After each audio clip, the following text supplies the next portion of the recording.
some of the things that stood out to me immediately is the importance of elevating and supporting dignity.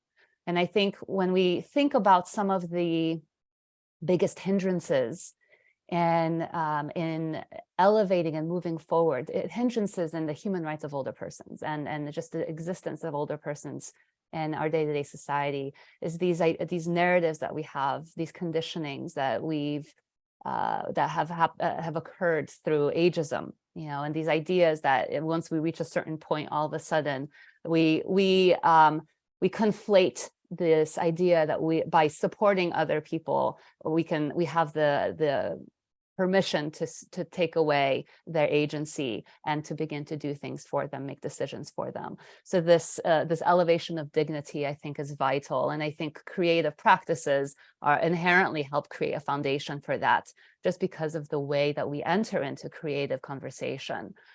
We already take this vertical ladder of hierarchy and flip it on its side, inviting us into a parallel conversation.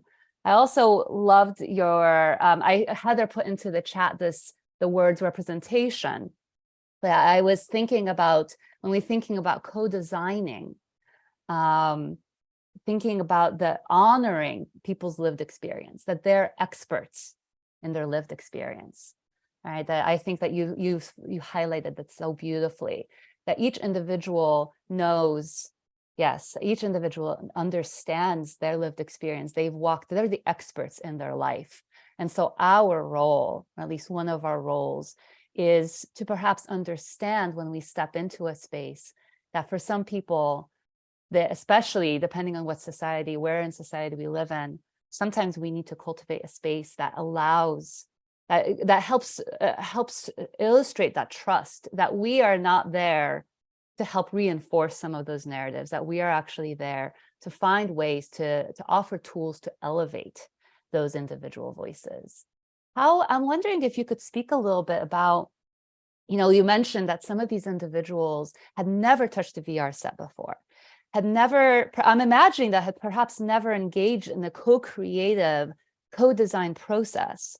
Can you speak a little bit to what were people's responses, and then how did you overcome them, or did you find that you needed to overcome some initial resistance or hesitancy in the co-creative process? I think it's more of building trust, which I think is very, very important. When we step into the space and thinking of introducing the VR to them, and then some of them were very hesitant, like, no, I've never tried this before, don't bring very close to me. And they would thought maybe we're not going to be able to do anything. Then so one person actually volunteered, it was more like voluntary, like say, okay, well, let me give it a try. Let me see anyway, maybe it won't even harm me at all. So by volunteering to just like experience, the headset by listening to his favorite musician and Nigerian indigenous musicians, and then so he saw the musician performing like on the stage wearing the headset, and he began to move his body, he began to shake his body, he got to shake. Then others started looking at him like, okay. So it felt like in the cinema, it felt like being in a theater and seeing how an older person embodying the role of an actor, a dancer, while experiencing, the music through the headset. And that trust process unlocked the doors for participation of others. And one very funny thing that happened was that those that were hesitant initially, when it was their time to experience the VR, they spent longer time in the use of the headset. I saw the disappointment on their face. We're like, okay, we need to allow other people to also like experience. I say, no, let me stay there. Let me enjoy it more. And I think it's more of building a trust, because I think that trust is the key that unlock, the door for connection. Right. I think more of that, and to be able to see the ripple effect of modeling or that ripple effect of your peers. So as a collaborator, I don't have to model the experience for them. It took someone that looks like them. It took someone that speaks like them. It took someone that live within the same environment like them to tell them that this is safe for them to experience. And I think that's... Yes, and I think that happens. And I think also a lot of times when I work in groups as a teaching artist, I also prefer to work in group spaces because it gives people permission to participate in a way. Some of us are very active participants, and some people prefer to participate by witnessing and then making a decision of how they'd like to engage. So this gives people an opportunity, a permission to honor what is right for them. I wanted to elevate two things. One, Kathy Hyen, thank you. Your comment as a person living with dementia, what you do for me, you take from me. And I think that is what you do for me, you take from me. And that I want to repeat that because I think that's vital. That applies to every individual, but we conflate this idea of doing for as opposed to supporting and expanding tools. And I come back to this, our role. You said we do not govern the outcome. We don't micromanage, we don't interrupt, but we do respond. We have a resource. As a teaching artist, we come in with our own praxis. So we have a certain expertise that we can bring as collaborator. We can amplify, help hone tools, reposition the tool in a new way that maybe somebody hadn't tried before. I like this idea of scaffolding novelty. I know you and I both come from this brain health background of understanding how encouraging spaces for novelty actually helps support our neuroplasticity, how it extends our brain health. But sometimes throwing ourselves into the deep end is overwhelming. So this idea of scaffolding, of starting from a strengths-based place, going from a space where this is something that I know you're really good at, helping you see that and recognize that. And then from here, adding some additional challenge, adding scaffolding, a little bit of difficulty, novelty, and helping you see your success, I think is a way that not only enables agency, helps rekindle some of the fire that our societies may have diminished in indignity, and rekindle individuals as co-participants and leaders in our societies as they are. I had one other question, and I came in at the end of the conversation from the previous panel, kind of talking about some of the hindrances that we see. And one of the things that you mentioned, was that people wanted to have VR sets. One of the things I often think about is that all of these sorts of creative aging, well, every initiative that goes into a community that is minoritized, we tends to be limited by funding cycles, so we're going in, we might only have enough money to purchase 2 VR sets, or we're only there for a month. And by the time we reach the end of the month, that is when the community has just started to feel confident. And then we have to leave. And I always wonder, am I doing more of a service or am I doing a hindrance? So I kind of wanted to finish up with a conversation on what do we need to change in these ecosystems? Us as leaders in this field, what is our responsibility? Who else needs to be at the table so that we can see a systems change, so that we can actually see the impact and the longevity of the role of creative aging be sustained? What's your ear to the ground? What are some of the things that need to change? Who else needs to be at the table so that we can actually see a transformation? We can continue this work. So I think it's very important to invite advocates and actors and stakeholders, even people, government agencies. I've seen how people in government even think about not supporting, programs that have to do with elderly people. People think more about supporting children, women, but when it comes to the elderly people, they are very close to dying. Why should we support them? But I think, conversation like this is very important to bring those institutions to the table to think and rethink ways of how funding is being deployed for development, and think about the intentionality that is required to bring in other person's conversations to the table. Right. And I think it's more of that. Yeah, I think about the co-design process. I know that in health research, we're starting to talk a lot more about representation of individuals for whom, initially we had this idea, again, we're doing for, right? Yeah. So we're doing research for this individual, but in fact, the person who has the lived experience is the best person to decide how the research should happen. And so I think a lot, even active in thinking about like larger global policy, there's more conversation about participation of civil society, participation of people who have lived experience.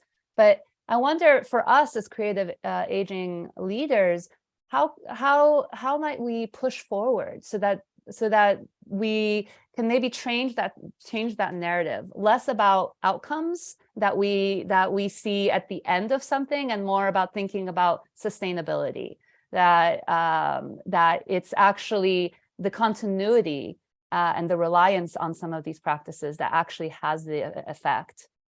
I'm curious if, well, we have Karen Diamond, who's also a fellow, who just came in.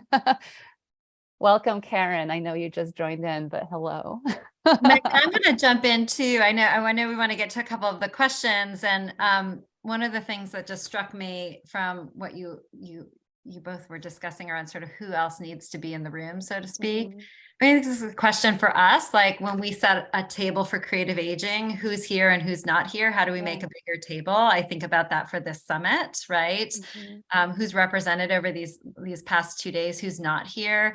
Kunle, I know you and I spoke at length about, there's one conversation often that's happening in the northern hemisphere of the globe and another in the southern hemisphere, and we're not always connecting, and the priorities for creative aging aren't always shared. So how do we set a bigger table, one, for creative aging? I think the second thing is, how do we also show up at other tables, right? Mm-hmm. And participate in those other conversations where often the role of arts and creative aging and creativity and older people aren't present, right? So I'm thinking about those two things and holding both of those at the same time. I do want to lift up a couple of the questions from the chat, and I think maybe, to both of you, I think you share some of this work, but the first is from Farrell, and Kunle, again, hats off to this incredible work that you're doing, and a question of, how do you capture this with your medicine hat on? How do you need other kinds of measurement? Do health partners need more? And I think, Magda, that speaks also to what you were just sharing around a focus on impact versus maybe sustainability. So I open that up to both of you. I think there's need to involve our colleague from the health sector to bring them very much more closer. I remember very well when we started the Art in Medicine program and the resistance that came with that, like saying, no, it felt like we're trying to take the role of the health workers, and I feel like we're not welcome here, right? But I think the impact of the engagement we've had, I think it's becoming more clear to say that this is not a competition, this is a collaboration. I think this is what it's about. It's about building that community together and seeing what each person or each one brings to the table to make the other person better, to make the life of the population that we serve better. So it's more of complementing our effort and consolidating existing works to improving the health outcome and the status of the population that we work with. I think it's more of that. So whether you're a scientist, whether you're a doctor, nobody's taking anybody's role. Yeah, we're all coming into this together. Nobody's taking anybody's job. It's more saying this is a union that unifies the universe and makes the world a better place. And I think that is what it is. Yeah, and I just wanted to add to that, this idea, again, thinking about these hierarchies of and pockets of who gets to make decisions on what. I think in a lot of academic spaces and clinical spaces, we have this idea that either the arts are serving as a vehicle for us to understand this information, or the clinical academic spaces are using their kind of distanced vision to make decisions on what we're seeing. And I think there's a value to that. Sometimes we need to have a separation to be able to have an objective reflection on impact. But I think sometimes we forget that integral mingling with the community helps us actually highlight some of the actual impact that's happening that you cannot see unless you actually interact in society. This is why I think, we're part of the Global Brain Health Institute. The Arts and Medicine program that you're offering is trying to drive that. So we're not thinking only on a singular direction of conversation, but a bi-directional conversation. And how can we make that more of a norm? And how can we support artists in understanding the language and having themselves being empowered to say, no, actually, I know that what I'm doing is impactful. I know that it transforms people's well-being and health. It counters loneliness, it extends life, it extends mobility, it amplifies neuroplasticity. All of these things are pivotal. And then, of course, that goes hand in hand as being ambassadors and allies for people with lived experience. I think that is our role. It's our job. That is our job as creative aging artists. Yes. Yeah. Kunle, this is a very specific question to you. And I know that there's a lot more. I know you have an artist website, and maybe we can drop that in the chat. There's so much. There's like a treasure trove of resources on Kunle's work if you're interested. And I know Julie dropped a lot of those links already in the chat. But the question is from David Shea. And David was wondering if you also lead creative aging programs and other art forms beyond virtual reality, and what some of that other work might entail. Of course, the use of VR or technologies was just bringing innovation to the kind of work that we do over time. One of the programs we do involve bringing in music orchestra into care homes. And some of these people get to enjoy the classical music they've once lost touch with. And so we do the use of music, also dance and movement and all of this. So it's not just the tech angle to this, is just bringing innovation or innovating our engagement to see how can we use technology to complement engagement. So it's more of using tech, to complement the already engagement in existence. So we do painting, we do drawing, we do dance, we do music, as you can see. So again, I think the use of tech is just also thinking about,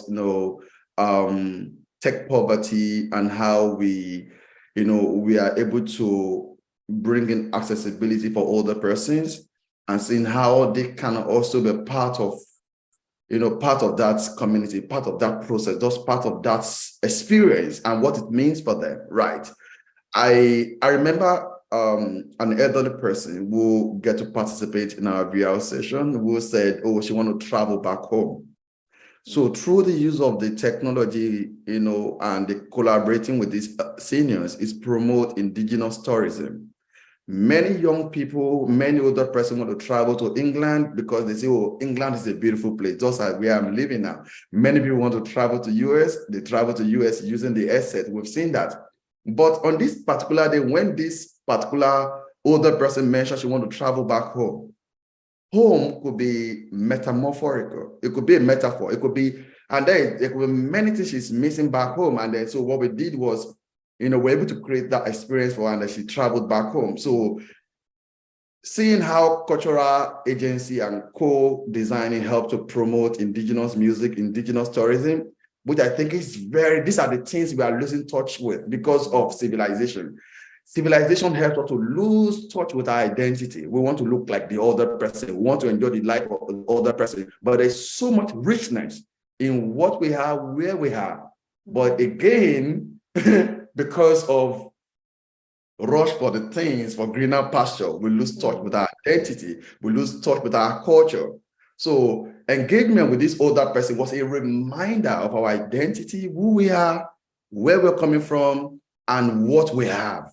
The joy, the prosperity in our culture should never be lost because of civilization or modernization or anything. And I think technology helped to amplify that and made me to see it even as a person who was like, okay, I'm traveling to England, but then but I carry within myself that message of that older person that even though I'm in the UK, I'm still an African. Even though I'm in the UK, I'm still a Nigerian. So within myself, as I age, I will be able to pass this down to my children because it's about those intergenerational knowledge that is being transferred to, the younger generation to say, see, you're valid in your color, you are valid in your race, you're valid in your ethnicity. And I think it's good to be taught by older person because sometimes we feel like older person has nothing to teach us.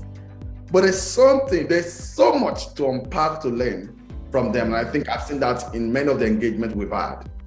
For more information about the 2023 International Creative Aging Summit and to download our Summit Resource Guide, please visit www.lifetimearts.org/ICAS-2023. And be sure to check out Lifetime Arts professional development resources and services linked in the description below.